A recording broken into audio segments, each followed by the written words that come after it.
Lookism एक ऐसा word जहाँ तुम कैरेक्टर्स की ताकत, लुक्स और फाइटिंग स्किल्स पे ही उनको जज करते हो और ये देखते हो कि वो इस वर्ड पे कहाँ रैंक करते हैं। सो हेलो गाइस, किस में भी लोग उम्मीद ही होगी आपको मैं अपने चैनल पे वेलकम करता हूँ। और आज के इस वीडियो में हम देखने वाले हैं कि लुकिज्म के टॉप 15 सबसे ज़्यादा ताकतवर कैरेक्टर कौन से हैं और इन पीस को हम लोग रैंक करने वाले हैं। और ये रैंकिंग सिर्फ फाइटिंग स्किल्स के बेस पे होने वाली है और हम इसमें इंटेलिजेंस जैसे फैक्टर्स को नेगलेक्ट करने वाले हैं। तो कुछ कैरेक्टर्स थोड़ा सा आगे पीछे हो सकते हैं तब ने एक्सपेक्ट किया होगा उससे। और उसके अलावा मैं इस रैंकिंग में सिर्फ फीट 4 कैरेक्टर्स को लेने वाला हूँ। फीटस कैरेक्टर्स में नहीं होने वाले हैं जैसे कि ब्रेकटैक्स और फिर एलेक्जेंडर ये सब। और दूसरे मानव के कैरेक्टर जैसे कि हांचो शोंग और जिनचुआ पार्क को भी मैं नहीं देने वाला हूँ क्योंकि उससे रेस्ट का फिर ओवर कॉम्प्लिकेटेड हो जाएगी। तो चलिए शुरू करते हैं। नंबर 15 पे आता है जिचेंग क्वैक। जिचेंग क्वैक काफ़ी ज़्यादा स्ट्रॉन्ग फर्स्ट जनरेशन का किंग है। इसकी अगर हम बात करें तो इसके पास काफ़ी ज़्यादा अच्छी स्किल है जो कि हैंड ब्लेड। ये तुम्हें कॉपी करने के अपने बॉडी को भी स्ट्रॉन्ग बनाना पड़ेगा जैसा कि गन ने डैनियल को कहा था। और इसके हम बात करें तो उसने कोजिमा ब्रदर्स को भी बहुत ज़्यादा आसानी से हराया था और इसने युवा रेटेड डैनियल से भी फाइट की थी बहुत ज़्यादा अच्छे लेवल पे। उस फाइट में कौन जीतता ये तो पता नहीं है ना आज, क्योंकि वो फाइट डिस्टर्ब हुई थी क्यों। और उसके आगे की बात करें तो जिचेंग को एक फर्स्ट जनरेशन का किंग था जो कि अपने आप ही काफ़ी ज़्यादा स्ट्रॉन्ग बताता है। उसके अलावा उसने कीटे किम से भी फाइट की थी, इवन तो उसका रिजल्ट में आपको याद ही होगा। और ये सब एबिलिटीज़ को हम देखें तो जब वह काफ़ी ज़्यादा स्ट्रॉन्ग माना जाएगा। इवन दो स्ट्रेटजी वगैरह में अच्छा है। तो अगर मैं बात करता कि फ़ाइट में कौन जीतेगा तो उसमें चैटबैक थोड़ा आगे आ सकता था, बट अभी यहीं पे आएगा क्योंकि हम बस उनकी स्किल्स और फाइटिंग स्ट्रेंथ वगैरह को देखने वाले हैं आज, तो इसलिए वो 15 पे रैंक करता है। 14 पे आता है योहान शियोंग। हाँ, तुम्हें थोड़ा सा पीछे रख सकता है बट अगर तुम देखो तो 14 काफ़ी अच्छा नंबर है उसके लिए क्योंकि सब में बहुत ज़्यादा कैरेक्टर्स है। तो वैसे तुम्हें 14 पीछे लग रहा होगा, वो एक्चुअल में काफ़ी ज़्यादा आ गया है। तो अब हम बात करें योहान की स्किल्स की तो योहान एक कॉपी जीनियस है और कॉपी जीनियस काफ़ी ज़्यादा अच्छे लेवल का है। वो भी उसने गन को काफ़ी अच्छी फाइट दी थी हंट फॉर गन पार्क में। पहले तो उसकी बॉडी काफ़ी ज़्यादा कमज़ोर थी बट अभी जाके उसने अपनी बॉडी को भी काफ़ी ज़्यादा इम्प्रूव किया है। उसका इन्फाइनाइट टेक्निक है जो कि इवन डैनियल के पास भी नहीं है, अभी तक तो आर्टिस्ट नहीं है। वो उसका एक यूनिक बात है जैसा कि मैनेजर किम ने कहा था कि उसको आगे जाने के सब कॉपी करने की ज़रूरत नहीं है, ताकतवर बनने के लिए उसे यूनिक की पार्ट अपना देना पड़ेगा। उसने वैसे ही किया। ये इन्फाइनाइट टेक्निक उसका एक सबूत है। इसके अलावा अगर हम देखें तो उसको बहुत सारे मार्शल आर्ट्स आते हैं ऑफकोर्स कॉपी स्किल की वजह से। और हम देखें वो काफ़ी ज़्यादा स्ट्रॉन्ग है। उसने यूआई डैनियल को भी काफ़ी ज़्यादा देर तक होल्ड किया था। वो यूआई डैनियल कॉपी मोड भी यूज़ कर सकता है और अभी के वो बहुत ज़्यादा स्ट्रॉन्ग हो जाते हैं। वो यूआई डैनियल को कॉपी करता है। उसके सेकी वीकनेस है उसकी आँखें जो कि अब कमज़ोर हो रही है और पहले तो बॉडी भी उसकी एक वीकनेस थी बट अब उसने अपनी बॉडी को काफ़ी बेटर किया है। नंबर 13 पे आता है रिटर यूआई डैनियल। कई लोग इसमें डिबेट करेंगे कि योहान जीतेगा कि डैनियल। इस बात का करेक्ट आंसर तो थोड़ा डिफिकल्ट है बट मेरे हिसाब से रिटर डैनियल ज़्यादा स्ट्रॉन्ग है। सबसे पहले हम देखें तो उसने योहान से तो ज़्यादा अच्छी फाइट दी थी यूआई डैनियल को। और वैसे योहान अभी तब से ज़्यादा ताकतवर है। योहान है उसका एक्चुअल नाम बट तुम उसे जोहान भी कह सकते हैं जो भी तुम्हारा मन करे। जो यूआई डैनियल जैसे कि इसके नाम में तुम्हें पता चलता है उसका यूआई मोड है जो कि बहुत ज़्यादा स्ट्रॉन्ग होता है। और ये यूआई मोड है उसकी वजह से रिटर डैनियल अपने आप ही बहुत ज़्यादा ऊपर रैंक में आ जाते हैं। यूआई डैनियल जो रिटर वाला है उसको भी बहुत ज़्यादा मार्शल आर्ट्स आती हैं और बहुत ज़्यादा अच्छा है वन मार्शल आर्ट्स में और यही बात उसको काफ़ी ज़्यादा ऊपर लेकर जाती है। उसने जिचेंग क्वैक को भी काफ़ी अच्छी टक्कर दी थी जैसे कि मैंने पहले तुम्हें बताया है और बहुत ज़्यादा स्ट्रॉन्ग है यूआई रिटर डैनियल भी। अब 12वें नंबर के कैरेक्टर की बात करें तो उसमें आता है सियोनजी युक। सियोनजी जो है उसने टो टू टो फाइट की थी जेम्स ली से चर्नियो वाइब के अंदर और हमने देखा था कि जेम्स ली तब भी काफ़ी ज़्यादा पावरफुल था, अभी ज़्यादा है लेकिन तब भी काफ़ी स्ट्रॉन्ग था। उधर सियोनजी ने अपना स्पीड करते थ्रेशहोल्ड भी बीट किया था। उसके अलावा अगर हम देखें तो सियोनजी जिन का काफ़ी ज़्यादा अच्छा स्टूडेंट है और विंचन का टीचर भी है जो कि उसे अपने आप ही काफ़ी ज़्यादा स्ट्रॉन्ग बनाता है क्योंकि जिन यानी कि उसका टीचर बहुत ज़्यादा स्ट्रॉन्ग है और गैब्रियोंग किम के इक्वल माना जाता है इसे। और देखा जाए तो विंचन भी काफ़ी ज़्यादा स्ट्रॉन्ग है। उसने तुम्हें अभी पिछले ये इसी आर्क के अंदर तुमने देखा होगा उसने जिनरैंग के 4 मेजर क्रू का एक लीडर था उसको कितने आसानी से उसने हराया था। और सियोंगजी की स्ट्रेंथ और स्पीड भी बहुत ज़्यादा हाई लेवल की है। तो हमने देखा ही होगा उसके जो ब्रूट स्ट्रेंथ है, उसकी ग्रिप स्ट्रेंथ जो है वो भी बहुत ज़्यादा अच्छी है उसको।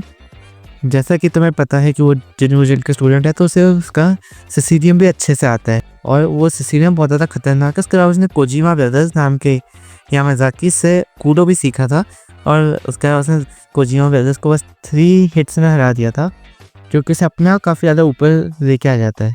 अगर और बात करें ह्योनजी के बारे में, तो और भी बहुत ज़्यादा स्ट्रॉन्ग है। हमने उसे देखा था कि इसकी ड्यूरेबिलिटी बहुत ज़्यादा ही अलग।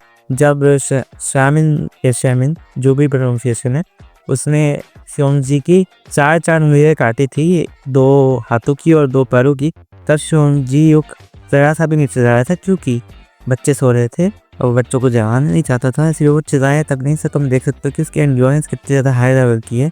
और उसके अलावा जेम्स ली से फाइट लेना भी अपने आप में बहुत बड़ी बात है। ये चीज़ अपने आप ह्योनजी को काफ़ी ज़्यादा स्ट्रॉन्ग बनाती है।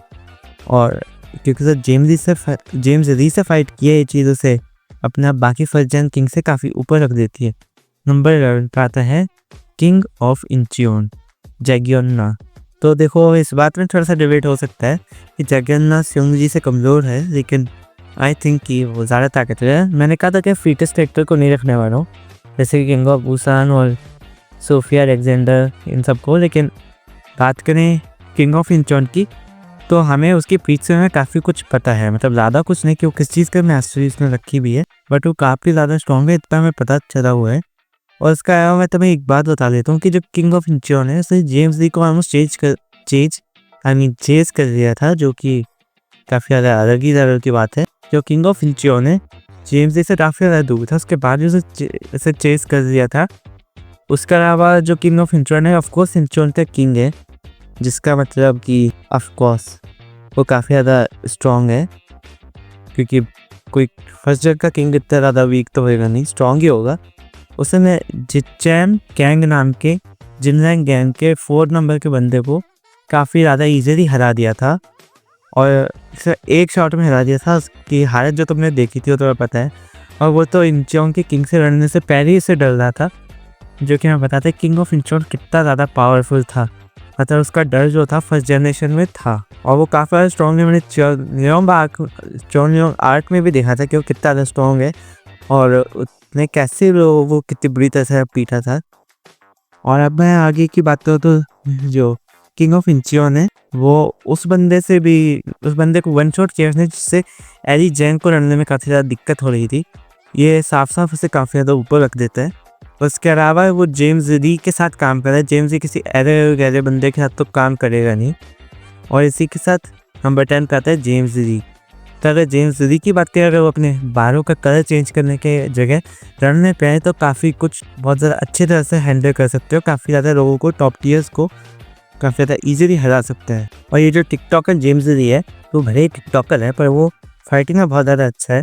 ये बात चाहे तुम मानना चाहे या ना मानना चाहो, वो एक लेजेंड है जो कि काफ़ी ज़्यादा स्ट्रॉन्ग है, और फर्स्ट जनरेशन में काफ़ी ज़्यादा स्ट्रॉन्ग है। उसने फर्स्ट जनरेशन के किंग्स हैं उनको अकेले ही हराया था, मतलब एक साथ नहीं, पर उन सबको उसने एक एक करके आराम से हरा दिया था। और हमने देखा था कि उसको ऐसी दिक्कत भी हुई थी उनको हराने में। वैसे जेम्स ली पे आ सकता था अगर मैं इस लिस्ट को फाइट में कौन जीतेगा उस हिसाब से करना था। तो मैंने इसे बताया स्ट्रेंथ के हिसाब से और टेक्निक्स के हिसाब से, और उस लेवल में जेम्स ली से काफ़ी सारे स्ट्रॉन्ग बंदे हैं रुकिज्म में। इवन दो इंटेलिजेंस और स्ट्रैटेजीज़ के बारे में जेम्स ली काफ़ी ज़्यादा ऊपर आएगा, और वो काफ़ी सारे लोगों को जो कि सारा स्ट्रॉन्ग है उनको हरा देगा आराम से। और इसी वजह से जेम्स ली अगर ऐसी वीडियो होती तो काफ़ी ऊपर होता, पर वो 10 पे ही है। इसके अलावा हम मतलब उसकी स्किल्स को देखें तो वो फास्ट और टैलेंटेड है। उसके पास इनविजिबल अटैक का पावर है, और वो काफ़ी स्ट्रॉन्ग है। ऑफकोर्स उसने फर्स्ट जनरेशन को बहुत ज़्यादा ईजी आया था, तुम लोग खुद ही देख लो ना, वोंगशॉप जी और ये सब लोग कितना ज़्यादा स्ट्रॉन्ग थे, टेसोमा ये सब। और अगर हम देखें जेम्स ली को, तो वो अभी तक एक लेजेंड बन के रखा, और टेसोमा ने ट्रेनिंग करने के बाद भी वो उससे छू तक नहीं पाया था। उसने युवा डॉलर को काफ़ी ज़्यादा डॉज किया था, और मैं बता रहा हूँ वो उस फाइट में सीरियस नहीं था। वो सीरियस होता वो उसे हरा भी सकता था। कई सारे लोग इस बात पर गालियाँ देंगे मुझे ऑफकोर्स, पर ऐसा पर मैं जो बता रहा हूँ वो काफ़ी ज़्यादा हद तक सच है। हो सकता है हार भी जाता है, बट मुझे ऐसा लगता है कि वो जीतता ही। नंबर 9 पे आता है गू किम। तो कुछों का ये गू किम जिंजी से ज़्यादा कमज़ोर है, मैं इस बात पर डिबेट नहीं करूँगा। वैसे दोनों ही ऑलमोस्ट एक ही बराबर के लेवल पे होंगे, पर अगर हम गू किम की बात करें तो एक वेपन जीनियस है और वो किसी भी वेपन से काफ़ी ज़्यादा स्ट्रॉन्ग हो जाता है। अगर उसके हाथ में कटाना दे दो तब तो सीरियस हो जाता है और बाकी वेपन से इतना वो स्ट्रॉन्ग होता है उससे वो बहुत ज़्यादा स्ट्रॉन्ग हो जाता है। उसने कटाना के साथ टॉम ली को भी टो टू टो फाइट दी थी और बहुत तगड़ी फाइट दी थी।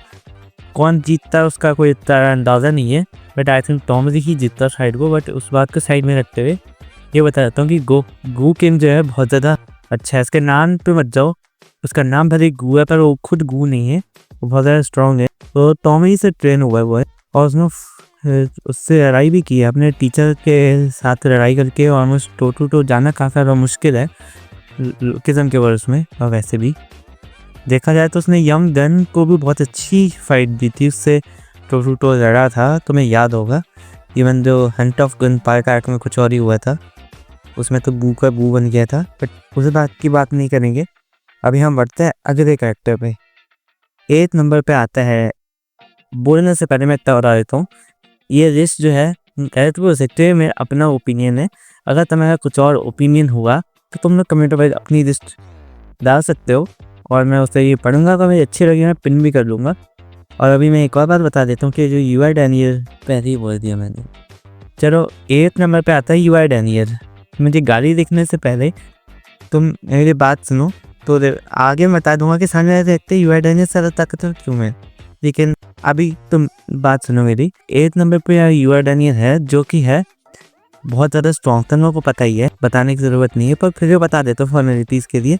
उसके पास है यूआई जैसा कि तुम्हें पता ही है, और उसका परफेक्ट बॉडी भी है, क्योंकि बहुत ज़्यादा अच्छी चीज़ है। क्योंकि उसके अलावा किसके पास परफेक्ट बॉडी हमें अभी तक पता नहीं है, किसके के पास भी होगी और और किसका से पता नहीं हमें। वैसे जेम्स ली एक अच्छा कैंडिडेट हो सकता है, बट उस बात की कंफर्म नहीं किया गया है। लेकिन परफेक्ट बॉडी बहुत ज़्यादा अच्छी स्किल है, स्किल नहीं होता ये बड़ा अच्छी फीट है रुकिज्म में। और उसके अलावा उसको सब मार्शल आर्ट आते ही डैनियल को, उसकी फीट्स का कर उसने यूहान को बहुत ज़्यादा आसानी से पीटा था, जेरी जेक इन सबको भी उसने पीटा था, सैमुअल को उसने साथ के साथ में वास को, जेरी और वॉरेन चे को इजीली हरा दिया था। उसके अलावा लिटिल यूआई डैनियल को भी हरा दिया था बिना ज़्यादा दिक्कत के। उसके अलावा उसने जिन्निंग पार्क को भी हराया था ऑलमोस्ट, ऐसे वो हार गया था पर जिन्निंग पार्क को उसने अच्छी टक्कर दी थी और जिन्निंग पार्क ने कहा था कि वो काफ़ी ज़्यादा स्ट्रॉन्ग है। और जिन्निंग पार्क की हमें अभी तक फीट्स पता नहीं है, नहीं तो उसके भी मैं सिस्टम में रैंक करता। मैंने सिस्टम में जिन्निंग और एराइट को रैंक नहीं किया है क्योंकि उनकी स्किल्स के बारे में कुछ नहीं पता, थोड़ी बहुत चीज़ों को छोड़े से जिन्निंग कॉपी जीनियस और एराइट है इनविजिबल अटैक यूज़र, लेकिन हमें उनकी ज़्यादा स्किल्स के बारे में नहीं पता है। लेकिन अगर मैं बताऊँ तो इस लिस्ट में 6-7 पोजीशन और 5th पोजीशन का राउंड पर हो जाते अगर वो होते तो। और हम यूआई डैनियल की बात करें तो इसके अलावा मैं क्या ही हो रहा हूँ, तुम लोग को पता है वो कितना स्ट्रॉन्ग है। सीधे अगले कैरेक्टर पर चलते हैं और वह गन पार्क। तुम लोगों को लगेगा कि गन पार्क यूआई डैनियल से कमज़ोर है, बट मैं इतना बता देता हूँ गन पार्क काफ़ी ज़्यादा स्ट्रॉन्ग है। उसका जो टीआर फॉर्म था उसमें उसने यूआई डैनियल को अच्छी खासी टक्कर दी थी जब वो 1 HP पे था, रिटेल 1 HP पे था वो। उसने 2nd जनरेशन से लड़ा था, उसके बाद उसने गू से लड़ा था और बहुत सारे कैरेक्टर से लड़ के आया था। बहुत ख़राब हालत में था, जबकि यूआई डैनियल बिल्कुल फ्रेश था, तो जेरी से बिल्कुल भी फाइट नहीं की थी, बस थोड़े से हिट करने का उसने ट्राई किया था। बट उसके बाद भी मतलब जेरी ने उस पर हिट नहीं किया था, डॉज कर जाता वो। इस वजह से हम ये नहीं कह सकते कि वो उससे कमज़ोर है कहीं से डैनियल से, कि उसकी हालत पहले से ख़राब थी। अगर हम बात करें गन प्रैक्टिस को, मार्शल आर्ट की पूरी नॉलेज है उसको। इसका यामाज़ाकी इसकी बैकबोन है, यूआई और टीयूआई है और फिजिकली वो बहुत ज़्यादा स्ट्रॉन्ग है। अगर हम कहें कि डैनियल के पास परफेक्ट बॉडी है, दिन पास नहीं अपनी बॉडी को ट्रेन करके काफ़ी अच्छा बनाया है और आई थिंक यूआई डैनियल से वो ज़्यादा स्ट्रॉन्ग है। बाकी तुम्हारा ओपिनियन मेरा ओपिनियन, तो अपना ओपिनियन कमेंट बॉक्स में डाल दो, उतना अच्छी बात होगी। अगर तुमने डाल दिया तो कमेंट करवाने की निंजा टेक्निक वो छोड़े तो अब 6 नंबर पे आते हैं। 6 नंबर पे आएगा कीटे किम। बहुत ज़्यादा स्ट्रॉन्ग है, वो लेजेंडरी ब्लड लाइन से बिलोंग करता है जो कि गैब्लियन किम द स्ट्रॉन्गेस्ट थी। उसके अलावा उसने जिचैंग क्वेक को बहुत ईजिली ये पीट दिया था बहुत बुरी तरह से, इतना कि चैंग को भाग के जाना पड़ा था इस शिवाल से। हाँ, और बात करें इसकी तो जो ये है कीटेकिन, वो शिनू हान से भी बहुत ज़्यादा स्ट्रॉन्ग है। हमने पता चला था शिनू हान ने बहुत ज़्यादा ताकत से उसको मूव्स मारे थे और उसके बाद भी शिनू हान उससे बुरी तरह से हारा था। मतलब हारा नहीं था एक्चुअली, कीटेकिन ने उसे हम इग्नोर कर लिया था पूरी तरह से। कीटेकिन को बिल्कुल भी डैमेज नहीं हुआ था उसकी किक से। बेसिकली कीटेकिन शिनू हान से इतना पावरफुल है कि उसको उस पर ध्यान देने की भी ज़रूरत नहीं थी। वो जेकिन से भी बहुत ज़्यादा पावरफुल है। और कीटेकिन के अटैक्स यूआई डायन ने कॉपी किए थे, वो भी बहुत ज़्यादा अच्छे अटैक्स थे, इतना तुम्हें याद होगा। वो बहुत ज़्यादा स्ट्रॉन्ग है कीटेकिन। उसने गैब्लियन किम को मारा था जेम्स ली के साथ मिल के। वैसे उतना बड़ी फीट हुई नहीं, क्योंकि गैब्लियन किम तब तक बुढ़ा हो गया था और उसने जेम्स ली की हेल्प दी थी, लेकिन तब भी ये एक ठीक ठाक फीट तो रहेगी, क्योंकि गैब्लियन किम तब भी गैब्लियन किम ही है। क्या बोलता रहता हूँ मैं कभी कभी। तब बिना टाइम वेस्ट किए आते नंबर 5 पे। नंबर 5 जो है उसका नाम है शिंटारो। तो कुछ लोग कहेंगे शिंटारो गन से हारा था, तो कीटे से ज़्यादा स्ट्रॉन्ग कैसे है? तब जी शिंटारो गन से हारा नहीं था, जान के गन से हारा था। उसने जो गन से अटैक्स खाए थे वो जान के खाए थे, क्योंकि उसे यामाज़ाकी का और रूल्स फॉलो नहीं करने थे, तो वो सीधे सीधे मर गया गन का अटैक्स जान के खा के, तुम्हें याद होगा। और काफ़ी ज़्यादा स्ट्रॉन्ग है, इस बात की कोई भी पूछने वाली बात है नहीं। वो यामाज़ाकी का नंबर 2 था, गन का चाचा है वो, तो ऑफकोर्स वो बहुत ज़्यादा स्ट्रॉन्ग है। उसने शिंगन यामाज़ाकी को भी बहुत अच्छी फाइट दी थी, और शिंगन इवन दो उससे हारा नहीं था, बट उसे तब भी उसने मरवा तो दिया ही था। और शिंगम काफ़ी ज़्यादा स्ट्रॉन्ग है, ये बात बताने वाली बात नहीं। और शिंटारो जिसने उसे बहुत ज़्यादा तगड़ी फाइट दी थी, वो ऑफकोर्स बहुत स्ट्रॉन्ग है। उसके अलावा शिंटारो को मार्शल आर्ट्स आते हैं काफ़ी सारे, जैसे कि आकिडो। मतलब आकिडो ये लाइफ में होता है, स्ट्रॉन्ग मार्शल आर्ट नहीं है, अगर मार्शल आर्ट का तो मैं पता होगा, लेकिन क्योंकि तब वो बहुत ज़्यादा अच्छा मार्शल आर्ट है। और शिंटारो को आकिडो भी कुछ मार्शल आर्ट्स आते हैं, तो वो बात उसे अपने आप ही बहुत ज़्यादा स्ट्रॉन्ग बना देती है। उसके बाद अल्ट्रा इंस्टिंक्ट भी है, जो कि काफ़ी ज़्यादा अच्छी बात है, या फिर स्ट्रॉन्ग बात है उसकी। अल्ट्रा इंस्टिंक्ट है, और उसने गन से मतलब को जान के हारा था, वो बात बताने वाली नहीं है। तो शिंगन को भी अच्छी फाइट दी थी, ऐसी वजह से वो आता है नंबर 5 पे। अब नंबर 4 का आता है मैनेजर किम। मैनेजर किम और ज़्यादा ऊपर आते हैं। अगर मैं बात करता कि स्ट्रैटेजी वगैरह को भी इंक्लूड रहता है कि कौन जीतेगा, बट मैं उसको इंक्लूड नहीं किया, इस वजह से मैनेजर किम 4th पे आते हैं। और मैनेजर किम का यूनिक और अमेजिंग टेक्निक्स है, जैसे कि स्टील थ्रेड और CQC। और CQC भी उनका पास अलग अलग तरह के, जैसे कि चाकू वाला, गन वाला, गन और चाकू मिला के, या फिर नॉर्मल CQC। उनका CQC बहुत ज़्यादा ताकतवर है, तुम्हें पता ही होगा। मैनेजर किम ने सीवियर मिलिट्री की ट्रेनिंग ली हुई है। मैनेजर किम के पास जो यूनिक CQC और थ्रेड राइट टेक्निक्स है, उनसे बचना बहुत ज़्यादा मुश्किल है। और उन्होंने टॉम से भी काफ़ी अच्छी फाइट दी थी, और वो भी 2 बार दी थी शायद, हाँ। और हमें इसमें मैनेजर किम के मानवा से ले रहा हूँ, बट देखो मैंने कहा था कि कैरेक्टर्स को नहीं लूँगा दूसरे मानवा से, लेकिन फीट्स तो ले ही सकता हूँ, तो इसलिए उस बात तक कोई नहीं कहेगा। लेकिन मैनेजर किम बहुत ज़्यादा स्ट्रॉन्ग है, इतनी बात साफ है। मैनेजर किम ने एक बार यूहान को भी फाइट दी थी युद्ध में, जहाँ पे वो बस खेल रहे थे, उसके साथ ने उनको फाइट से जाना पड़ा था किसी एक वजह से, जो कि तुम्हें पता ही होगा, वो नदी में गिरना पड़ा था उनको, ये बात तुम्हें याद होगी। उसके बाद उन्होंने अपनी मानवा में कोड 66 से भी अच्छी खासी फाइट की थी और जीते थे। और उनकी मानवा तुम पढ़ो तो पता चल जाएगा मैनेजर किम कितने ज़्यादा ख़तरनाक है। अब अगले लेवल पे आए तो उस पर आता है टॉम ली। तो टॉम ली जो है उसके पास है ब्रूट स्ट्रेंथ, वो एडवांस्ड यूज़र है। उसने गू किम से भी टो टू टो फाइट दी थी। उन्होंने क्या कहते हैं काफ़ी ज़्यादा स्ट्रॉन्ग फाइट दी थी गू को, और मेरे ख्याल से वही जीतते उस फाइट में। उसके अलावा उन्होंने मैनेजर किम को उनकी मानवा में फाइट दी थी, और उनको बहुत ज़्यादा सीवियर डैमेज हुआ था, तुम्हें याद ही होगा अगर तुमने मैनेजर किम पढ़ी है तो। टॉमी ने यूहान चियोंग को भी काफ़ी ज़्यादा मज़े में हरा दिया था, तुम्हें याद होगा। हराया था इन द सेंस कि वो उसका जो यूहान था वो उनका कुछ बिगाड़ नहीं पाया था, अगर तुम्हें याद होगा। कई सारे लोग भूल थे उनकी कोई फाइट अजर रुकज़म में हुई थी। और अब हम पहुँचते टॉप 2 पे। तो सेकंड पोजीशन पे एक नहीं 2 बंदे रखे हैं मैंने, जो कि गैब्रियोन किम और जिन। तो देखो दोनों को इक्वली बताया गया है।